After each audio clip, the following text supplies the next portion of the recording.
Good morning, this is KELOLAND on the go with all you need to know in news and weather as you start your day.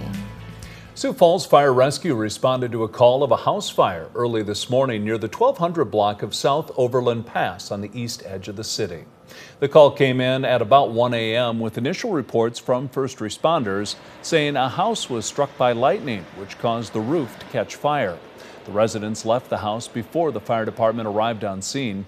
More information on this story will be provided as it becomes available. The Flandreau Santee Sioux tribe is expected to make a decision this week on whether or not to ban Governor Noem from the reservation. The tribal council held a meeting Saturday to get input from residents about a potential ban over Noem's recent comments about South Dakota tribes, including her allegations about drug cartels on reservations. If it goes into effect, Flandreau would be the 8th out of 9 tribes to officially ban the governor. There's a lot of pressure being put on, and to stand in unity with the other tribes, 9 tribes in South Dakota, is something obviously we really want to do. We just want to make sure that we hear as many points of view as we can and do it as wisely as possible and the way that our membership would like us to proceed forward. The Flandreau meeting took place after the Lower Brule and Crow Creek tribes issued their bans against the governor last week. Noem, meanwhile, doubled down on her claims about cartels in South Dakota during an address to Republicans in California on Saturday. The cartels have moved into the middle of our country. They have set up on my tribal reservations, and they are proliferating their drug trafficking, their human trafficking. They are raping our children and our women right in South Dakota, and they're doing it protected by the federal government because the federal government refuses to bring law and order to those communities and keep people safe. During a news conference in Pierre on Friday, Noem said South Dakota tribes should be working to banish cartels from their reservations and not banishing her. You can read more about those bans in a KELOLAND.com original by Jacob Newton online now. Now let's get a check of our weather with meteorologist Scott Munt. Any more rain in the forecast today, Scott? Oh yeah, we'll watch for a couple of scattered storms in eastern, southeastern KELOLAND as we do go into, I'll say, the late afternoon and evening hours. Better chance for rain during the day in western South Dakota, where temperatures will stay cool, middle 50s for highs today in and around Rapid City. We'll have sunshine in eastern and southeastern KELOLAND as temperatures warm to the 70s. More details on your forecast with Brian coming up. Thank you, Scott. The final numbers are in from last week's Flying for Life blood drive in Sioux Falls. The annual blood drive, which ended Saturday, helps both Sanford and Avera Health Systems prepare for the busy summer months ahead.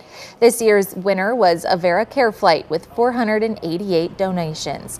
Altogether, there were 873 donations overall, a new record for the blood drive. The annual Scadaddle gathered hundreds of people in Sioux Falls this weekend.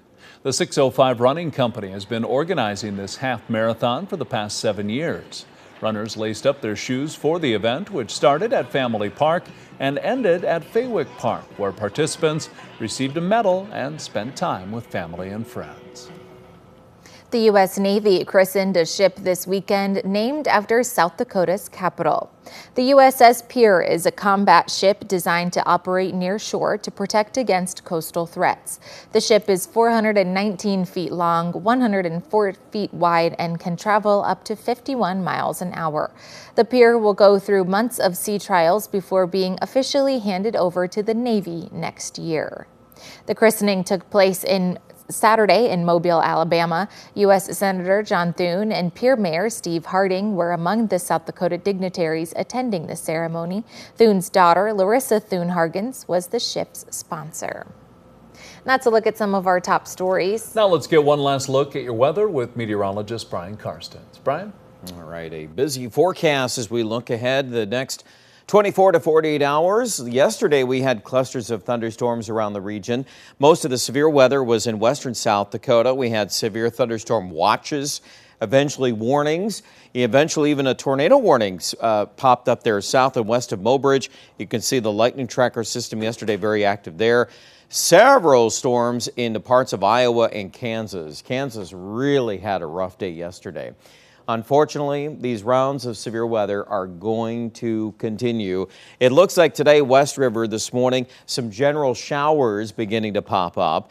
By tonight, I think that the atmosphere will start to regenerate more storm action in northern Nebraska into far southeast South Dakota, northwest Iowa. The main risk here would be some hail with some of these storms that fire up late this evening. Sioux Falls in the marginal risk category. Tomorrow, there's going to be several rounds of storms in Iowa. Some of this will feature more severe weather with that enhanced risk zone. A lot of the most potent weather, if you will be just a little bit south and east of Sioux Falls. Now, let's take a look at the specifics here as we look at futurecast. There's the first round moving east of us this morning. New rounds of rain coming into far western South Dakota.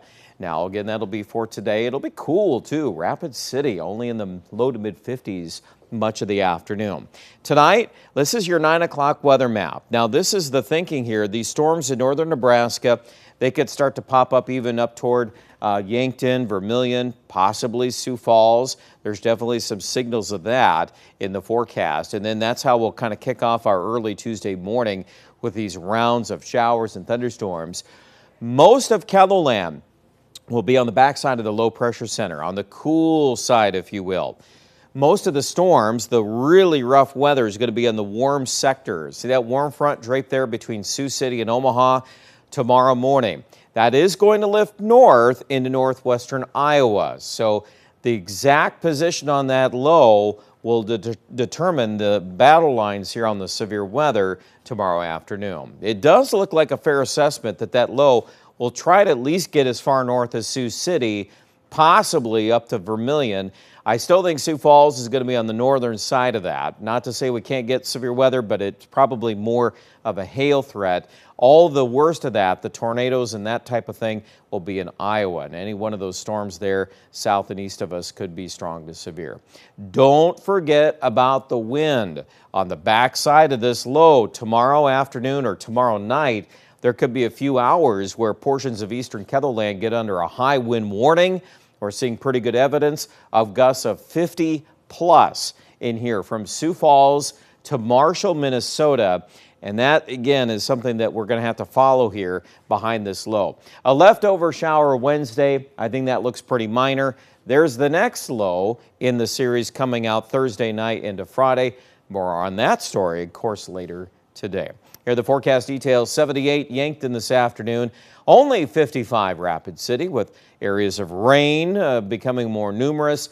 Tomorrow, rain likely, windy at times in Sioux Falls. Only 65 for the high. How much rain? An inch or two looks to be pretty likely. So I would say finish up any of those yard activities today. Plan on rainy weather tomorrow. Thursday, we get a little break. Maybe more rain and thunderstorm activity by Thursday night into Friday. And we'll be able to parse that one out once we get this first one out of the way. And then 70s to start Memorial Day weekend. Pierre, Rapid City, expect a little cooler weather at the onset, especially in the Black Hills, those 50s today and tomorrow. We should warm up on Thursday as our warmest day of the week in Rapid City. And then showers and storm chances will return. Check out a lot more on this forecast online at KELOLAND.com.